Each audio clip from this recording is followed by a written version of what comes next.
অমলকান্তি আমার বন্ধু। স্কুলে আমরা একসঙ্গে পড়তাম। রোজ দেরি করে ক্লাসে আসতো, পড়া পারত না। শব্দরূপ জিজ্ঞেস করলে এমন অবাক হয়ে জানালার দিকে তাকিয়ে থাকতো যে দেখে ভারী কষ্ট হতো আমাদের। আমরা কেউ মাস্টার হতে চেয়েছিলাম, কেউ ডাক্তার, কেউ উকিল। অমলকান্তি সেসব কিছুই হতে চায়নি। সে রোদ্দুর হতে চেয়েছিল।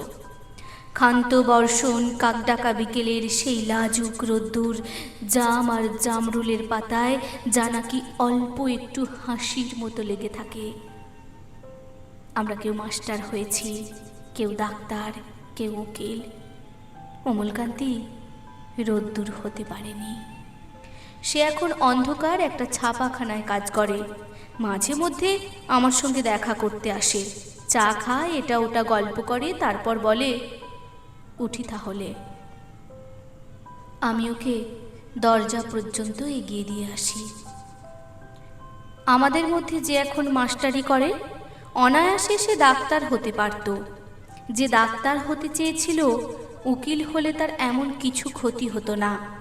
অথচ সকলেরই ইচ্ছে পূরণ হলো, এক অমলকান্তি ছাড়া। অমলকান্তি রোদ্দুর হতে পারেনি। সেই অমলকান্তি রোদ্দুরের কথা ভাবতে ভাবতে যে একদিন রোদ্দুর হতে চেয়েছিল।